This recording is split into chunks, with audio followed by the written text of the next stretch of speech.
26 सितंबर 1932 British India के Punjab province के एक छोटे से गांव में गुरुमुख सिंह और अमृत कौर के घर मनमोहन नाम के एक लड़के का जन्म होता है, जो आगे चलकर भारत की तकदीर बदलने वाला था। कभी लालटेन की रोशनी में पढ़ाई करने वाले मनमोहन सिंह ने कड़ी मेहनत और अटूट लगन से शिक्षा के शिखर को छूते हुए अपनी नॉलेज और योग्यता के बल पर कुछ ही समय में प्रोफेसर से लेकर RBI के गवर्नर के पद तक का सफर तय कर लिया। लेकिन ये तो बस उनके सफर की शुरुआत थी।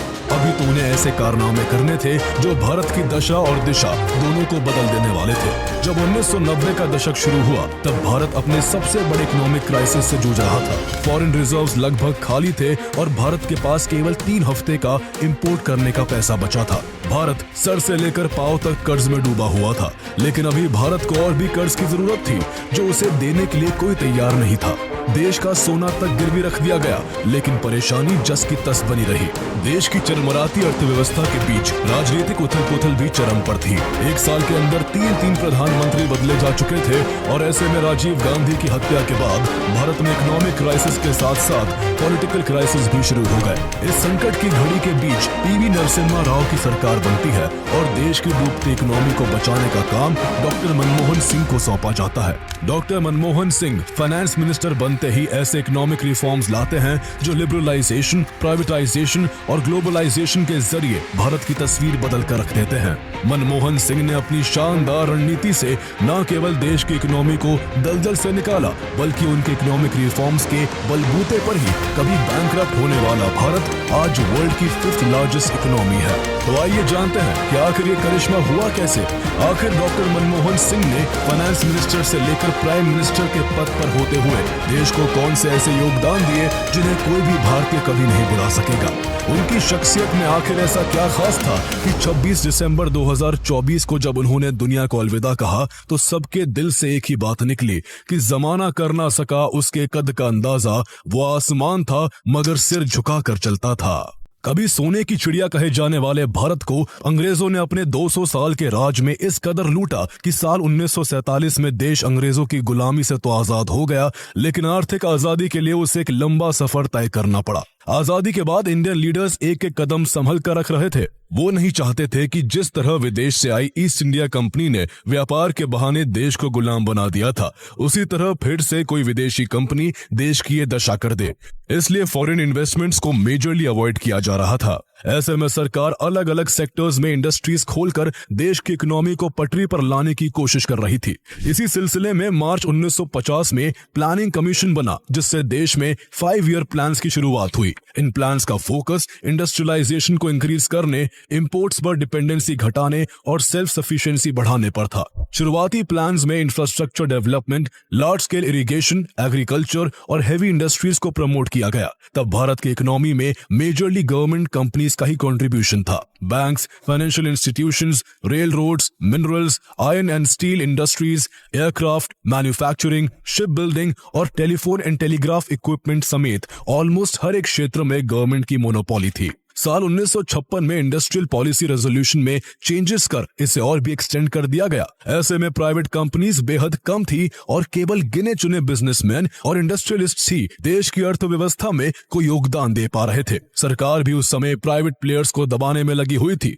जहां केवल पब्लिक सेक्टर को ही इंपॉर्टेंस दी जा रही थी, तो वही कोई प्राइवेट कंपनी बहुत ज्यादा ग्रो ना कर जाए, इसलिए स्ट्रिक्ट रूल्स एंड रेगुलेशन से एंटरप्रेन्योर्स के लिए कंपनीज खोलना मुश्किल कर दिया गया था। किसी को भी कोई कंपनी खोलने के लिए लाइसेंस चाहिए होता था, जिसे पाना बेहद मुश्किल था। लाइसेंस पाने के क्रम में बहुत सारा पेपर वर्क और करप्शन शामिल होता था। इस सिस्टम को लाइसेंस राज के नाम से जाना जाता था, जिसमें हर छोटे से छोटे काम के लिए गवर्नमेंट से परमिशन लेनी पड़ती थी। किसी कंपनी को नया प्रोडक्ट बनाना हो या प्रोडक्शन कैपेसिटी बढ़ानी हो, सरकार से ही अनुमति लेनी पड़ती थी। बिना सरकार की इजाजत के ना तो कंपनी बंद की जा सकती थी और न ही कर्मचारियों की संख्या को कम किया जा सकता था। यानी भारत की इस बंद अर्थव्यवस्था में गवर्नमेंट ही सब कुछ तय करती थी।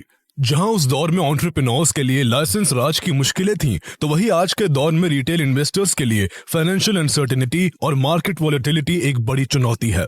पिछले कुछ महीनों में इंडियन शेयर मार्केट ने लगातार क्रैश किया है, जिसने इन्वेस्टर्स को परेशान करके रख दिया। लेकिन सच तो यही है कि इक्विटी और म्यूचुअल फंड्स में रिटर्न्स भले ही हाई होते हैं, लेकिन इन रिटर्न्स के साथ एक बहुत बड़ा रिस्क भी होता है। उस समय आपके अमृतसर में मनमोहन सिंह बड़े हो रहे थे, जो इस बात से अनजान लगन से अपनी पढ़ाई में लगे हुए थे कि आगे चलकर वो देश की अर्थव्यवस्था को सही रास्ते पर लाकर देश को कामयाबी के नए मुकाम पर पहुंचाने वाले हैं। आजादी के समय जब देश का बंटवारा हुआ तब मनमोहन सिंह का परिवार पाकिस्तान छोड़कर भारत आ गया था। बचपन में मां की मृत्यु के बाद दादा दादी ने उन्हें पाला। शुरू से ही पढ़ाई में उनकी इस कदर रुचि थी कि गांव में बिजली ना होने की वजह से वो रात में लालटेन की रोशनी में पढ़ाई करते। कम रोशनी में देर देर रात तक पढ़ाई करने की वजह से उनकी आंखों पर बुरा असर पड़ने लगा था। साल 1948 में जब उन्होंने मैट्रिक की तो उनके पिता चाहते थे कि वो डॉक्टर बने, इसलिए प्री मेडिकल कोर्स में उनका दाखिला कराया गया, लेकिन नियति को कुछ और ही मंजूर था। मेडिकल में उनका मन नहीं लगा और कुछ महीनों बाद ही उन्होंने कोर्स छोड़ दिया। उनका मन इकोनॉमिक्स के सब्जेक्ट में लगता था। उनके अंदर हमेशा सवाल उठते थे कि कोई देश अमीर तो कोई देश गरीब क्यों है। खुद भी लोअर मिडिल क्लास फैमिली से होने की वजह से वो पैसों की अहमियत को समझते थे और उन्हें उनके सवालों के जवाब केवल इकोनॉमिक्स की पढ़ाई से ही मिल सकते थे। इसलिए उन्होंने 1952 में पंजाब यूनिवर्सिटी से इकोनॉमिक्स में बैचलर्स और 1954 में मास्टर्स कर ली। वो दोनों बार अपनी क्लास में फर्स्ट आए थे। पढ़ने में होनहार होने की वजह से पंजाब यूनिवर्सिटी की तरफ से उन्हें आगे की पढ़ाई के लिए स्कॉलरशिप मिलना शुरू हो गई। उनकी पढ़ाई की लगन 1957 में उन्हें पंजाब से इंग्लैंड ले गई, जहां की यूनिवर्सिटी ऑफ कैम्ब्रिज से उन्होंने इकोनॉमिक्स में फर्स्ट क्लास ऑनर्स डिग्री हासिल की। वहां वो निकोलस कैल्डोर, जॉन रॉबिन्सन और अमर्त्य सेन जैसे इकोनॉमिस्ट से काफी प्रभावित हुए। फर्स्ट क्लास ऑनर्स डिग्री के बाद वो भारत लौटे और पंजाब यूनिवर्सिटी में इकोनॉमिक्स के सीनियर लेक्चरर बन गए। इसी दौरान 1958 में गुरुशरण कौर से उनकी शादी हुई, जिनसे बाद में उनकी 3 बेटियां हुई। इतनी पढ़ाई कर लेने और पंजाब यूनिवर्सिटी में इकोनॉमिक्स के लेक्चरर बन जाने के बाद भी मनमोहन सिंह आगे और स्टडी करना चाहते थे। वो इकोनॉमिक्स की हर एक बारीकी को जानकर इस फील्ड में महारत हासिल करना चाहते थे, जो आगे चलकर देश के बहुत काम आने वाली थी। इसके लिए वो 1960 में ऑक्सफोर्ड यूनिवर्सिटी गए, जहाँ के न्यूफील्ड कॉलेज से 1962 में उन्होंने इकोनॉमिक्स में डी.फिल की डिग्री हासिल की। ऑक्सफोर्ड में पढ़ाई के दौरान उन्हें इकोनॉमिक पॉलिसीज और थ्योरीज को इंटरनेशनल पर्सपेक्टिव से समझने का मौका मिला। इसके बाद वो वापस भारत लौटे और पहले पंजाब यूनिवर्सिटी और फिर दिल्ली स्कूल ऑफ इकोनॉमिक्स में प्रोफेसर बन गए। इस बीच उन्होंने एक book India's export trends and prospects of self sustained growth लिखी, जो 1964 में क्लैरेंडन प्रेस से पब्लिश हुई। इस बुक की रिसर्च ने इकोनॉमिक पॉलिसी में उनकी एक्सपर्टीज को साबित कर उन्हें एक थॉट लीडर के रूप में पहचान दिला दी थी। उनकी एकेडमिक ब्रिलियंस और रिसर्च ने उन्हें एक महान इकोनॉमिस्ट बनने का रास्ता दिखाया और उनके करियर की मजबूत नींव रखते हुए उन्हें United Nations conference on trade and development UNCTAD का हिस्सा बना दिया। 1966 से 1969 तक UNCTAD के लिए काम करने के बाद डॉक्टर मनमोहन सिंह वापस भारत लौटे और 1971 में उन्होंने भारत सरकार के साथ अपने सफर की शुरुआत करते हुए देश को अपनी सेवाएं देना शुरू कर दी। उन्हें पहले भारत सरकार के ministry of commerce and economic advisor के रूप में नियुक्त किया गया और फिर 1972 में मिनिस्ट्री ऑफ फाइनेंस में चीफ इकोनॉमिक एडवाइजर बना दिया गया। सरकार का हिस्सा बनने के बाद उनका दिमाग पूरी तरह से भारतीय अर्थव्यवस्था को सुधारने में लगा था। उनका तरीका था कि समस्याओं का समाधान ढूंढा जाए और जो गलत हो उसे सही करने पर ध्यान दिया जाए। धीरे धीरे उनके काम ने उन्हें और भी कई इंपॉर्टेंट पोजीशंस तक पहुंचाया। वो 1976 में फाइनेंस मिनिस्ट्री में सेक्रेटरी, 1980 में प्लानिंग कमीशन के मेंबर और 1982 में reserve bank of India RBI के गवर्नर बने। डॉक्टर मनमोहन सिंह देश के 15th RBI गवर्नर थे, जिन्होंने लगभग 2.5 साल के अपने कार्यकाल में बैंकिंग सेक्टर को लेकर कई लीगल रिफॉर्म्स लागू किए। उन्होंने RBI एक्ट में एक नया चैप्टर जोड़ा और अर्बन कोऑपरेटिव बैंक्स की देखरेख के लिए अर्बन बैंक्स डिपार्टमेंट की एस्टैब्लिशमेंट में मदद की। उन्होंने मॉडर्न मॉनेटरी पॉलिसी की फाउंडेशंस रखी, जो हाई ग्रोथ के साथ साथ कंसिस्टेंट भी हो सके। ग्रामीण विकास को बढ़ावा देने के लिए भी उन्होंने कोशिश की कि जिन इलाकों में पहले लोन या पैसा नहीं पहुंच रहा था, वहां से पहुंचाकर हर वर्ग को आगे बढ़ाने का मौका दिया जाए। जनवरी 1985 में उनका RBI का कार्यकाल खत्म होने के बाद उन्होंने प्लानिंग कमीशन में डेप्यूटी चेयरमैन का पद संभाला। वो इस पोजीशन पर 1987 तक रहे और इसी साल उन्हें उनके योगदानों के लिए देश के second highest civilian award Padma Vibhushan से सम्मानित किया गया। इसी बीच भारत धीरे धीरे इकोनॉमिक क्राइसिस की तरफ बढ़ता जा रहा था। आजादी के बाद से भारत जिस माइंडसेट और जिन पॉलिसीज के साथ चल रहा था, उनके नेगेटिव्स अब धीरे धीरे नजर आने लगे थे। इसकी शुरुआत 1970s के वक्त से ही हो गई थी और तब से ही भारत सरकार ने बड़े इकोनॉमिक चैलेंजेस को फेस करना शुरू कर दिया था। इकोनॉमी रुकावट का सामना कर रही थी, जिसमें लो ग्रोथ रेट्स, राइजिंग इन्फ्लेशन और बैलेंस ऑफ पेमेंट्स की प्रॉब्लम शामिल थी। लाइसेंस राज, ब्यूरोक्रेटिक हर्डल्स और पावर शॉर्टेजेस की वजह से इंडस्ट्रियल ग्रोथ स्लो हो गई थी। पब्लिक सेक्टर इनएफिशिएंसी और लॉसेस से जूझ रहा था। वही ग्रीन रेवोल्यूशन ने एग्रीकल्चर को बूस्ट तो दिया था, लेकिन सॉइल फर्टिलिटी, वाटर स्कार्सिटी और प्राइस फ्लक्चुएशंस की वजह से नई समस्याएं खड़ी होने लगी। पॉपुलेशन ग्रोथ भी एक बड़ी चुनौती थी। तेजी से बढ़ती जनसंख्या ने रिसोर्सेज और इंफ्रास्ट्रक्चर पर भारी दबाव डाला, जिससे विकास में रुकावट आने लगी। ये सारी समस्याएं एक साथ मिलकर भारतीय अर्थव्यवस्था को मुश्किल में डाल रही थी। शुरुआत से भारत अपनी इकोनॉमिक इन्वेस्टमेंट्स के लिए डोमेस्टिक सेविंग्स का इस्तेमाल कर रहा था, लेकिन मिड 1980s तक ये सेविंग्स पहले से ही हाई लेवल्स पर पहुंच चुकी थी, जिससे प्राइवेट सेविंग्स को और ज्यादा बढ़ाना मुश्किल था। इस समस्या को हल करने के लिए भारत ने फॉरेन बोरोइंग यानी दूसरे देशों और इंटरनेशनल ऑर्गेनाइजेशन से कर्ज लेना शुरू किया। शुरुआत में ये स्ट्रैटेजी कामयाब रही, लेकिन फॉरेन बोरोइंग के साथ समस्या ये थी कि जितना ज्यादा कर्ज लिया जाता, इंटरेस्ट की वजह से उसे चुकाने का बोझ उतना ही बढ़ता जाता। जैसे जैसे ये बोझ बढ़ता गया, हालात ऐसे हो गए कि भारत के पास इंपोर्ट्स का पेमेंट करने या लोन्स चुकाने के लिए फॉरेन रिजर्व्स ना के बराबर रह गए। इसी सिचुएशन को बैलेंस ऑफ पेमेंट्स क्राइसिस कहते हैं।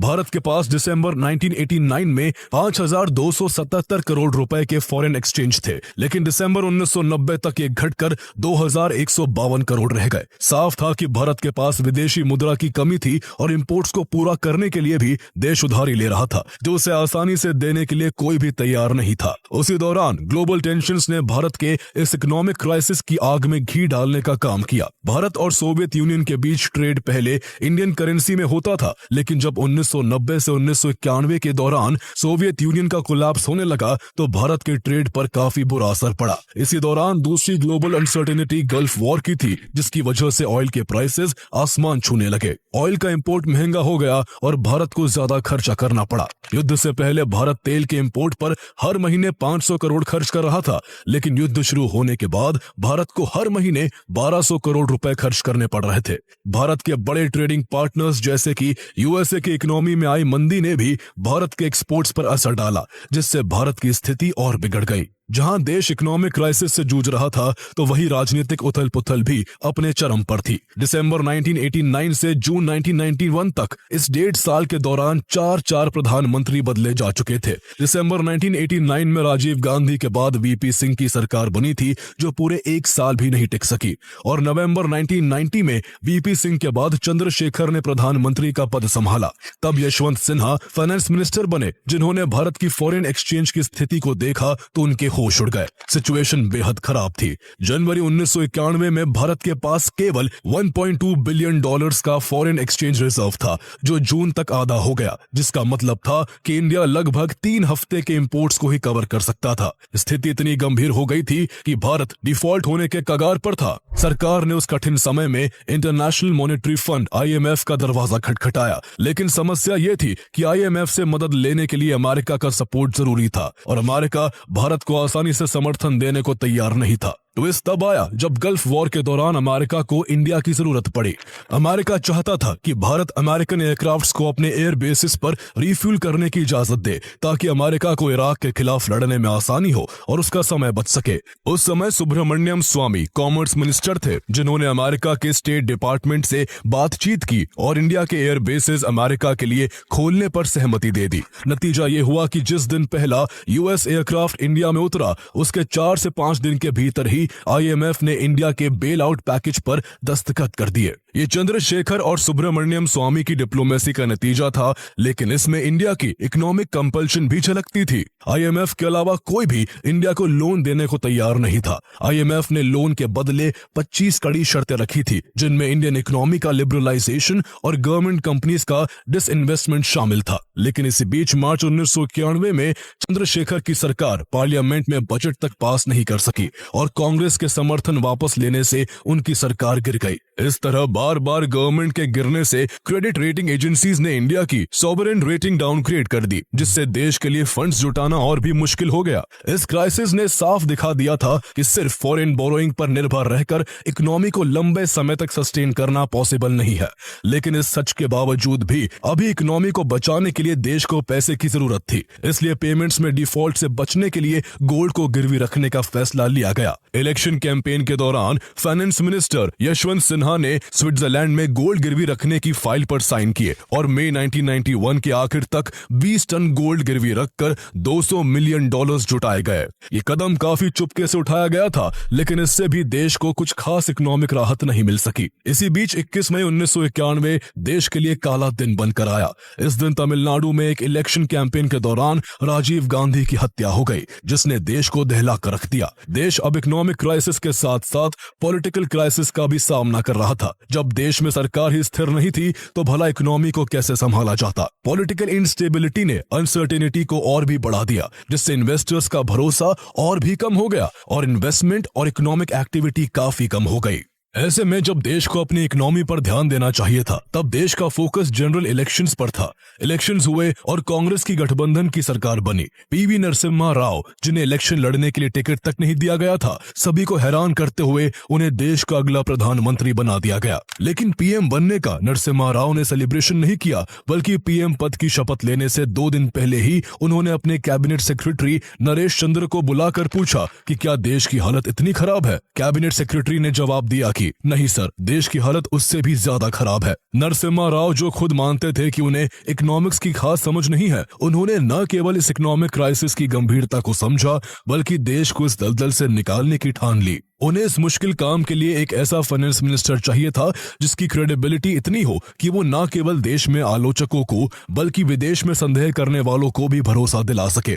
ऐसा केवल एक ही नाम था और वो था डॉक्टर मनमोहन सिंह का, जो तब तक एक ऐसे इकोनॉमिस्ट का दर्जा हासिल कर चुके थे जिनकी ईमानदारी पर कोई सवाल नहीं उठा सकता था। मनमोहन सिंह, जिन्होंने प्लानिंग कमीशन के डेप्यूटी चेयरमैन बनने के बाद चंद्रशेखर के टेन्योर में उनके इकोनॉमिक एडवाइजर और फिर यूनिवर्सिटी ग्रांट्स कमीशन यूजीसी के चेयरमैन का पद संभाला था। उन्हें पीवी नरसिम्हा राव ने फाइनेंस मिनिस्टर बनाते हुए देश को इस इकोनॉमिक क्राइसिस से निकालने की जिम्मेदारी सौंप दी। इसके लिए मनमोहन सिंह अपना सारा एक्सपीरियंस झोंक देना चाहते थे। उन्हें पता था कि देश को इस क्राइसिस से निकालने के लिए कुछ बड़े और कठोर स्टेप्स लेने की जरूरत है। IMF की जो शर्तें थी उनका भी ध्यान रखना था। इसको लेकर सबसे पहले मनमोहन सिंह ने इंडियन करेंसी को डिवैल्यू करने का कदम उठाया। रुपए की वैल्यू गिराना जरूरी था, लेकिन जब ये बात आई तो नरसिम्हा राव घबरा गए। उन्होंने 1966 में इंदिरा गांधी के समय हुए डिवैल्यूएशन को पॉलिटिकल और इकोनॉमिक डिजास्टर के रूप में देखा था, लेकिन उन्हें अंदाजा नहीं था कि 25 साल बाद वही फैसला उन्हें खुद लेना पड़ेगा। हालांकि दोनों डिवैल्यूएशंस का मकसद अलग अलग था। 1966 का डिवैल्यूएशन एक फाइनेंशियल क्राइसिस से बचने के लिए था, जबकि इस बार का डिवैल्यूएशन एक बड़े गेम प्लान का हिस्सा था। ये केवल आर्थिक संकट से उबरने के लिए नहीं, बल्कि इकोनॉमी को ओपन करने और फ्यूचर ग्रोथ की नींव रखने के लिए स्ट्रेटेजिकली काफी इंपॉर्टेंट था। लेकिन फिर भी नरसिम्हा राव कश्मकश की स्थिति में थे, जिन्हें बाद में मनमोहन सिंह ने किसी तरह इसके लिए राजी कर लिया। 1 जुलाई 1991 को रुपए का पहली बार 9% डिवैल्यूएशन हुआ। इसके बाद 3 जुलाई को फिर से करीब 11% का डिवैल्यूएशन किया जाना था। गिरते हुए रुपए ने प्रधानमंत्री की नींद उड़ा रखी थी। अगर रुपया 1-2% भी गिर जाए तो आज सड़कों पर हंगामा मच जाता है, जबकि तब ये 3 दिन के अंदर अंदर डॉलर के कंपैरिजन में करीब 20% तक गिरने वाला था। 3 जुलाई की सुबह सुबह ही राव ने मनमोहन सिंह को कॉल कर 11% के डिवैल्यूएशन को रोक देने को कहा, लेकिन तब तक काफी देर हो चुकी थी और डिवैल्यूएशन हो चुका था। विपक्ष के बवाल की वजह से मनमोहन सिंह नरसिम्हा राव की स्थिति को समझते थे, इसलिए उन्होंने इस डिवैल्यूएशन की सारी जिम्मेदारी लेते हुए रिजाइन करने की पेशकश कर दी। लेकिन नरसिम्हा राव उनके पीछे चट्टान की तरह खड़े रहे। उन्होंने उन्हें भरपूर सपोर्ट दिया और देश की स्थिति को सुधारने के लिए हर जरूरी कदम उठाने के लिए उनका हौसला बढ़ाया। हालांकि उस दौरान उन्होंने एक बार मजाकिया अंदाज में मनमोहन सिंह से कहा था कि अगर ये सभी स्टेप्स कामयाब रहे तो क्रेडिट हम मिलकर लेंगे, लेकिन अगर कुछ गड़बड़ हुई तो इसके जिम्मेदार आप होंगे। मनमोहन सिंह को यह मंजूर था, क्योंकि उन्हें नए रिफॉर्म्स पर पूरा भरोसा था, इसलिए वो डट कर काम में लगे रहे। वो अब कुछ फंड्स की तलाश में थे ताकि देश की रुकी अर्थव्यवस्था को थोड़ा सहारा मिल सके। इसके लिए एक बार फिर देश का सोना गिरवी रखा गया। इस बार भारत ने 67 टन सोना गिरवी रख के IMF से $2.2 बिलियन का इमरजेंसी लोन लिया। भारत ने 47 टन सोना इंग्लैंड के बैंक और 20 टन स्विट्जरलैंड के बैंक में भेजा। इससे कुछ मदद मिली और इसके बाद 24 जुलाई 1991 का दिन आया। इस दिन को अगर भारत की आर्थिक आजादी का दिन कहा जाए तो कुछ गलत नहीं होगा। इस दिन डॉक्टर मनमोहन सिंह ने पार्लियामेंट में एक क्रांतिकारी बजट पेश करते हुए कहा, no power on earth can stop an idea whose time has come. उन्होंने बजट पेश कर इकोनॉमिक रिफॉर्म्स के लिए नई पॉलिसीज को इंट्रोड्यूस किया, जिन्हें न्यू इकोनॉमिक पॉलिसी NEP कहा गया, जिसने भारत में एक नई खुली हुई अर्थव्यवस्था की नींव रखी। न्यू इकोनॉमिक पॉलिसी या NEP के तहत भारत ने कुछ बड़े बदलाव किए, जिसके सबसे हाईलाइटेड पॉइंट्स लिबरलाइजेशन, प्राइवेटाइजेशन और ग्लोबलाइजेशन थे, जिन्हें एक साथ LPG के नाम से जाना गया। सबसे पहले लिबरलाइजेशन के तहत इंपोर्ट टैरिफ्स कम किए गए। लाइसेंस परमिट राज के दौर को खत्म कर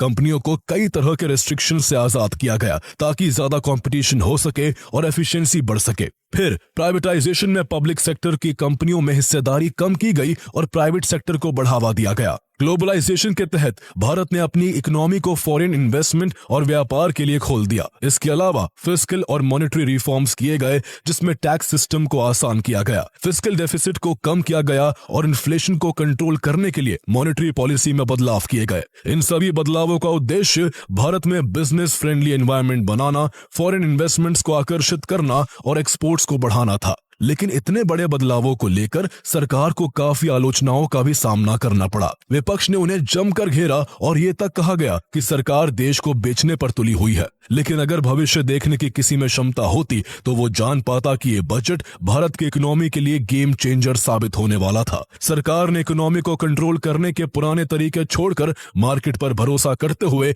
इकोनॉमी को चारों तरफ से खोल दिया था। इन रिफॉर्म्स की वजह से भारत की ग्रोथ रेट में काफी बढ़ोतरी हुई और देश ने आने वाले सालों में 6 से 7% की GDP ग्रोथ रेट हासिल की। सबसे पहले सर्विसेज सेक्टर जैसे IT और BPO ने भारत को दुनिया में एक मुकाम दिलाया। इन दोनों क्षेत्रों ने बहुत सारा पैसा कमाया, जिससे देश की फॉरेन इनकम बढ़ी। इंडस्ट्रियल सेक्टर भी तेजी से बढ़ा, क्योंकि भारत में डोमेस्टिक और फॉरेन इन्वेस्टमेंट दोनों बढ़े। इसके चलते ऑटोमोबाइल, टेलीकॉम और कंज्यूमर गुड्स जैसे क्षेत्रों में बड़ा बदलाव आया और नए कारोबार शुरू हुए। सरकार ने इंफ्रास्ट्रक्चर में भी निवेश करते हुए इलेक्ट्रिसिटी, ट्रांसपोर्टेशन और टेलीकम्युनिकेशंस के फील्ड को भी मजबूत किया, ताकि देश का विकास तेजी से हो सके। पहले डर था कि विदेशी कंपनियों के आने से भारतीय कंपनियां नाकाम हो जाएंगी या फिर विदेशी कंपनियों के लिए केवल लोकल सप्लायर बनकर रह जाएंगी। लेकिन इन रिफॉर्म्स के चलते भारतीय कंपनियां फलने फूलने लगी। करोड़ों नई नौकरियां मार्केट में आई और करोड़ों लोग गरीबी रेखा से पहली बार ऊपर उठे।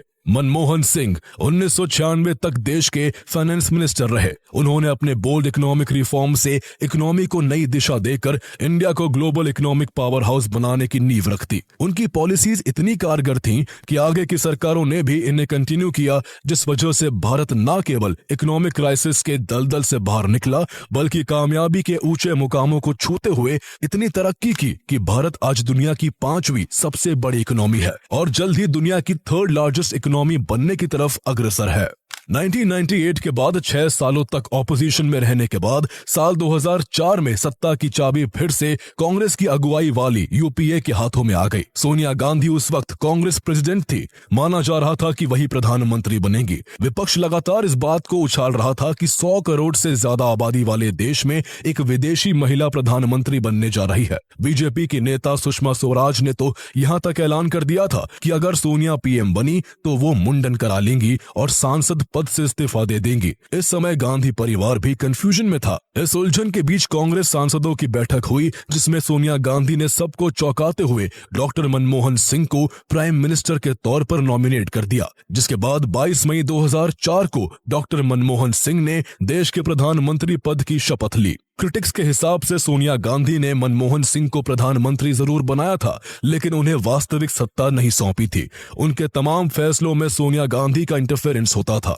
हालांकि इन आलोचनाओं से इतर मनमोहन सिंह का पहला कार्यकाल बेहद शानदार रहा, जिसमें Aadhaar, MNREGA, RTI, right to education जैसी स्कीम्स लॉन्च हुई, जो आज भी बेहद कारगर साबित हो रही हैं। उनका पहला term Indo US civil nuclear deal को लेकर उनकी कमिटमेंट के लिए भी याद किया जाता है। 2009 में में फिर से लोकसभा चुनाव हुए। यूपीए को 262 सीटें मिली और इस बार फिर से मनमोहन सिंह की ईमानदारी और उनकी मजबूत नीतियों की वजह से उन्हें ही प्रधानमंत्री बनाया गया। उन्होंने इस बार इंटरनेशनल इंस्टीट्यूशंस पर वेस्टर्न पावर्स के दबदबे को कम करने के लिए ब्रिक्स की एस्टैब्लिशमेंट में अहम भूमिका निभाई, जिसमें ब्राजील, रशिया, इंडिया, चाइना और साउथ अफ्रीका ग्लोबल मंच पर एक साथ आए। लेकिन इसके बावजूद उनका दूसरा टर्म इतना स्मूथ नहीं रहा। उनकी सरकार को काफी घोटालों के इल्जामों से गुजरना पड़ा। 2G स्पेक्ट्रम, कॉमनवेल्थ गेम्स और कोल ब्लॉक एलोकेशन स्कैम्स जैसे बड़े करप्शन एलिगेशंस ने उनकी गवर्नमेंट की इमेज खराब कर दी। वही 26/11 जैसे टेररिस्ट अटैक के खिलाफ कोई सख्त कदम न उठाने के लिए भी उनकी सरकार को क्रिटिसिज्म झेलना पड़ा। सोनिया गांधी के हस्तक्षेप की वजह से उन्हें कभी रिमोट कंट्रोल वाले पीएम कहा गया, तो कभी उनके कम बोलने की वजह से उन्हें मनमोहन की जगह मौन मोहन कहकर उनका मजाक बनाया गया। लेकिन ये सब कुछ उन्होंने एक मुस्कान के साथ सहा। वो बेशक शांत स्वभाव के व्यक्ति थे, लेकिन जब बोलते थे तो अपनी बातों से हर किसी को लाजवाब कर देते थे। संसद में कई बार उन्होंने अपनी हाजिर जवाबी से विपक्षियों को चुप कराया था। वो कहते थे कि हजारों जवाबों से अच्छी है मेरी खामोशी। न जाने कितने सवालों की आबरू रखी। विदेशी दौरों पर दुनिया भर के बड़े लीडर्स के बीच उनकी पहचान सबसे ज्यादा पढ़े लिखे नेता की थी। देश के साइंटिस्ट और प्रेसिडेंट रहे एपीजे अब्दुल कलाम से लेकर अमेरिका के फॉर्मर प्रेसिडेंट बराक ओबामा तक सब उनकी समझदारी के मुरीद थे। मनमोहन सिंह का करियर अवार्ड्स और ऑनर से भरा हुआ था। उन्हें Padma Vibhushan, Jawaharlal Nehru birth centenary award और finance minister of the year के लिए एशिया मनी अवार्ड और यूरो मनी अवार्ड समेत कई बड़े सम्मान दिए गए। वो 1991 से लेकर 2024 तक राज्यसभा के मेंबर रहे। जब 26 दिसंबर 2024 को उन्होंने आखिरी सांसें ली, तब देश को रह रहकर उनकी 2014 की आखिरी प्रेस कॉन्फ्रेंस याद आ रही थी, जिसमें उन्होंने कहा था, I honestly believe history will be kinder to me than the contemporary media or for that matter the opposition parties in parliament। उनका एक एक शब्द सच था और इतिहास उन्हें हमेशा उनकी विजनरी सोच, ईमानदारी, मेहनत और विनम्रता के लिए याद करेगा।